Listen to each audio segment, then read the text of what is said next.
Hello friends, welcome to my channel. आज के इस वीडियो में हम लोग बिहार स्टेट के शिक्षण कला एवं अन्य दक्षता के जितने भी प्रीवियस ईयर क्वेश्चंस हैं उनको आपके साथ डिस्कस करेंगे। और अगर आप बिहार स्टेट के और भी प्रीवियस ईयर क्वेश्चन पेपर को देखना चाहते हैं तो please do subscribe to my channel.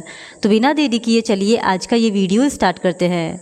तो आज की इस वीडियो में हम लोग 18 सितंबर 2023 के शिफ्ट 1 के पेपर में जितने भी क्वेश्चन शिक्षण कला एवं अन्य दक्षता के पूछे गए हैं उनको आपके साथ डिस्कस करेंगे। तो क्वेश्चन नंबर 1 है, तथ्य से संबंधित ज्ञान है। तो इस क्वेश्चन का सही जवाब है ऑप्शन सी, प्रक्रियात्मक ज्ञान। तथ्य से संबंधित ज्ञान प्रक्रियात्मक ज्ञान है। प्रक्रियात्मक ज्ञान कुछ अंतर्निहित ज्ञान के माध्यम से प्राप्त अनुभव को कहते हैं। फिर क्वेश्चन नंबर 2, तत्वों को एकत्रित कर नवीन स्वरूप को आकार देना है। तो इस क्वेश्चन का सही जवाब है ऑप्शन बी, संश्लेषण। तत्वों को एकत्रित कर नवीन स्वरूप को आकार देने की प्रक्रिया संश्लेषण कहलाती है और इसके अंतर्गत सभी तत्वों और भागों को एकत्रित करके नवीन ढांचा तैयार किया जाता है। फिर क्वेश्चन नंबर 3, इनमें से एक सामाजिक कौशल सहयोगी कार्य योजना से विकसित नहीं होती।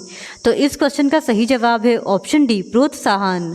प्रोत्साहन एक ऐसा सामाजिक कौशल है जो सहयोगी कार्य योजना से विकसित नहीं होती है। फिर क्वेश्चन नंबर 4, सबसे कम आकर्षक शिक्षण विधि है। तो इस क्वेश्चन का सही जवाब है ऑप्शन डी, संगोष्ठी विधि। संगोष्ठी विधि सबसे कम आकर्षक शिक्षण विधि है। फिर क्वेश्चन नंबर 5, शिक्षण विधि जो शिक्षार्थी को वास्तविक समस्या में शामिल करता है।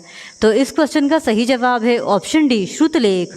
श्रुतलेख वह शिक्षण विधि है जो शिक्षार्थी को वास्तविक समस्या में शामिल करता है। फिर क्वेश्चन नंबर 6, शिक्षार्थी निष्क्रिय रहते हैं। तो इस क्वेश्चन का सही जवाब है ऑप्शन सी, व्याख्यान विधि में।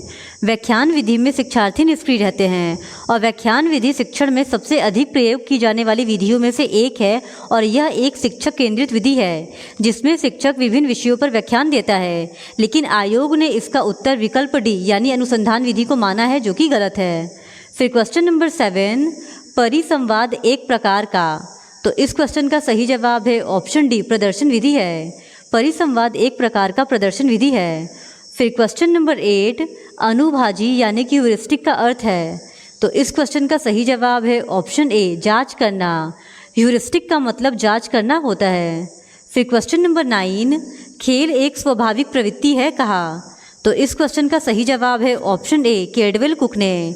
हेनरी कैडवेल कुक, जो कि प्लेवे पद्धति के जनक माने जाते हैं, उन्होंने कहा कि खेल एक स्वाभाविक प्रवृत्ति है और बच्चे का दिमाग खेल के अलावा कहीं और काम नहीं करता है। लेकिन इसके बावजूद आयोग ने इस प्रश्न का सही उत्तर ऑप्शन डी, मॉन्टेसरी को माना है। फिर क्वेश्चन नंबर 10, भ्रमण विधि विकसित करता है। तो इस क्वेश्चन का सही जवाब है ऑप्शन सी, प्रत्यक्ष ज्ञान को। भ्रमण विधि द्वारा प्रत्यक्ष ज्ञान प्राप्त होता है। फिर क्वेश्चन नंबर 11, विषय वस्तु निर्धारित करता है। तो इस क्वेश्चन का सही जवाब है ऑप्शन बी, शिक्षक की मनोवृत्ति। विषय वस्तु शिक्षक की मनोवृत्ति को निर्धारित करता है। फिर क्वेश्चन नंबर 12, शिक्षार्थी केंद्रित विधि है। तो इस क्वेश्चन का सही जवाब है ऑप्शन ए, आगमन विधि। आगमन विधि शिक्षार्थी केंद्रित विधि है और यह एक मनोवैज्ञानिक विधि भी है। लेकिन आयोग ने इस प्रश्न का सही उत्तर ऑप्शन डी, निर्देश विधि को माना है। फिर क्वेश्चन नंबर 13, पारंपरिक शिक्षण है। तो इस क्वेश्चन का सही जवाब है ऑप्शन सी, खेल आधारित। पारंपरिक शिक्षण खेल आधारित होता है। फिर क्वेश्चन नंबर 14, सामान्य से विशिष्ट उपागम है। तो इस क्वेश्चन का सही जवाब है ऑप्शन ए, निगमन। निगमन सिद्धांत में सामान्य से विशिष्ट का प्रयोग किया जाता है और यह सार्वभौमिक से व्यक्तिगत तथा किन्हीं आधार वाक्यों से उनकी अनिवार्य विशेषताओं को तर्क के आधार पर निकालने की एक प्रक्रिया है। फिर क्वेश्चन नंबर 15, शिक्षक केंद्रित शिक्षण है। तो इस क्वेश्चन का सही जवाब है ऑप्शन बी, सत्तावादी। शिक्षण का सत्तावादी स्तर केंद्रित होता है जबकि शिक्षण का प्रजातांत्रिक स्तर छात्र केंद्रित होता है। फिर क्वेश्चन नंबर 16, माप में पहला चरण है। तो इस क्वेश्चन का सही जवाब है ऑप्शन डी, क्या मापना है इसका निर्णय करना माप का पहला चरण है। और स्मिथ स्टीवेंस ने मापन के 4 स्तर बताए हैं। पहला नामिक मापन, दूसरा क्रमिक मापन, तीसरा अंतराल मापक और चौथा अनुपात मापक। फिर क्वेश्चन नंबर 17, निम्नलिखित में से किसकी गुंजाइश सबसे कम है। तो इस क्वेश्चन का सही जवाब है ऑप्शन डी, परीक्षण। दिए गए विकल्पों में परीक्षण की गुंजाइश सबसे कम है। फिर क्वेश्चन नंबर 18, रचनात्मक मूल्यांकन का उद्देश्य क्या है? तो इस क्वेश्चन का सही जवाब है ऑप्शन डी, छात्रों की प्रगति की निगरानी करना। रचनात्मक मूल्यांकन का उद्देश्य छात्रों की प्रगति की निगरानी करना है। फिर क्वेश्चन नंबर 19, निम्नलिखित में से सही क्रम है? तो इस क्वेश्चन का सही जवाब है ऑप्शन ए, पहले आएगा परीक्षण, फिर मापन, फिर आकलन और उसके बाद मूल्यांकन, यानी ऑप्शन ए इस सवाल का सही जवाब है। फिर क्वेश्चन नंबर 20, निम्नलिखित में से किसमें प्रश्न चिन्ह अधिक विश्वसनीय होगा? तो इस क्वेश्चन का सही जवाब है ऑप्शन ए, बहुविकल्पीय प्रश्न। बहुविकल्पीय प्रश्न पर प्रश्न चिन्ह अधिक विश्वसनीय है। फिर क्वेश्चन नंबर 21, किस प्रकार के प्रश्न को विश्वसनीयता के साथ चिन्हित करना कठिन है? तो इस क्वेश्चन का सही जवाब है ऑप्शन बी, असंरचित निबंध को। असंरचित निबंध वाले प्रश्न को विश्वसनीयता के साथ चिन्हित करना कठिन है और असंरचित निबंध प्रश्न आमतौर पर ओपन एंडेड प्रश्न होते हैं, जैसे आप अपने आप का वर्णन कैसे करेंगे या आपका आदर्श काम क्या है। फिर क्वेश्चन नंबर 22, प्रोजेक्टिव तकनीकों का उपयोग मूलतः डैश मापने के लिए किया जाता है। तो इस क्वेश्चन का सही जवाब है ऑप्शन सी, व्यक्तित्व। प्रोजेक्टिव परीक्षण व्यक्तित्व मूल्यांकन के तरीके हैं। फिर क्वेश्चन नंबर 23, योगात्मक मूल्यांकन मूलतः डैश प्रयोग किया जाता है। तो इस क्वेश्चन का सही जवाब है ऑप्शन सी, कार्यक्रम के अंत में। कार्यक्रम के अंत में सामान्यतः योगात्मक मूल्यांकन का प्रयोग किया जाता है और योगात्मक मूल्यांकन को सीखने के आकलन के रूप में भी जाना जाता है। फिर क्वेश्चन नंबर 24, आमतौर पर योगात्मक मूल्यांकन है। तो इस क्वेश्चन का सही जवाब है ऑप्शन सी, निर्णय प्रमाणित करना। योगात्मक मूल्यांकन का उद्देश्य कार्य की एक विशेष इकाई के अंत में प्रस्तुत विषय वस्तु की छात्रों की समझ को मापना है। फिर क्वेश्चन नंबर 25, सारांशित मूल्यांकन के कौन से उपकरण अक्सर उपयोग किए जाते हैं? तो इस क्वेश्चन का सही जवाब है ऑप्शन डी, परीक्षण। सारांशित मूल्यांकन के परीक्षण उपकरण का अक्सर उपयोग किया जाता है। फिर क्वेश्चन नंबर 26, एक कक्षा अंतराल में प्राप्त अंकों की संख्या है। तो इस क्वेश्चन का सही जवाब है ऑप्शन ए, आवृत्तियाँ। फिर क्वेश्चन नंबर 27, अधिकतम और न्यूनतम मूल्यों के बीच के अंतर को कहा जाता है। तो इस क्वेश्चन का सही जवाब है ऑप्शन बी, रेंज। अधिकतम और न्यूनतम मूल्यों के अंतर को रेंज कहा जाता है। फिर क्वेश्चन नंबर 28, निबंध प्रकार के प्रश्नों का मुख्य लाभ क्या है? तो इस क्वेश्चन का सही जवाब है ऑप्शन डी, वे जटिल सीखने के परिणामों को माप सकते हैं जिन्हें अन्य प्रकार के प्रश्नों से नहीं मापा जा सकता है। फिर क्वेश्चन नंबर 29, सबसे व्यापक रूप से लागू परीक्षण आइटम कौन सा है? तो इस क्वेश्चन का सही जवाब है ऑप्शन बी, एमसीक्यू। सबसे व्यापक रूप से लागू परीक्षण आइटम एमसीक्यू यानी बहुविकल्पीय प्रश्न है। फिर क्वेश्चन नंबर 30, आधुनिक बुद्धि परीक्षणों के संस्थापक कौन थे? तो इस क्वेश्चन का सही जवाब है ऑप्शन डी, अल्फ्रेड बिनेट। आधुनिक बुद्धि परीक्षणों के संस्थापक अल्फ्रेड बिनेट को माना जाता है। फिर क्वेश्चन नंबर 31, गोवा को अल्बुकर्क ने निम्नलिखित में से किस राज्य के शासक से छीन लिया था? तो इस क्वेश्चन का सही जवाब है ऑप्शन ए, बीजापुर के शासक से। वर्ष 1509 ईस्वी में अल्फोंसो दी अल्बुकर्क ने भारत में पुर्तगाली राज्य के गवर्नर के रूप में डोम फ्रांसिस्को दी अल्मीडा का स्थान लिया था। वर्ष 1510 ईस्वी में अल्फोंसो दी अल्बुकर्क ने गोवा पर अधिकार कर लिया और उसने बीजापुर सल्तनत के शासक आदिल शाह को युद्ध में हराकर गोवा पर अधिकार किया था। फिर क्वेश्चन नंबर 32, 12 चुक्की जलप्रपात भारत के किस राज्य में है? तो इस क्वेश्चन का सही जवाब है ऑप्शन ए, कर्नाटक। 12 चुक्की जलप्रपात कर्नाटक राज्य के मांड्या जिले में स्थित है। फिर क्वेश्चन नंबर 33, ब्राउन एटीएम स्वचालित टेलर मशीन के संदर्भ में निम्नलिखित में से कौन सा सही है? तो इस क्वेश्चन का सही जवाब है ऑप्शन सी, बैंकों द्वारा आउटसोर्स की गई एटीएम सेवा। एक ब्रांड प्रायोजक बैंक के तहत नामित एटीएम, लेकिन एटीएम मशीन बैंक के स्वामित्व में नहीं है। फिर क्वेश्चन नंबर 34, नमक सत्याग्रह के दौरान बिहार में लोगों ने नमक बनाने के अलावा किस कर का विरोध कर सरकार का विरोध किया? तो इस क्वेश्चन का सही जवाब है ऑप्शन ए, चौकीदारी कर। नमक सत्याग्रह के दौरान बिहार में लोगों ने नमक बनाने के अलावा चौकीदारी कर का विरोध कर ब्रिटिश सरकार का विरोध किया था। फिर क्वेश्चन नंबर 35, कौन सा राज्य दुनिया के सबसे बड़े ओपन एयर थिएटर धनु यात्रा उत्सव का आयोजन करता है? तो इस क्वेश्चन का सही जवाब है ऑप्शन बी, ओडिशा।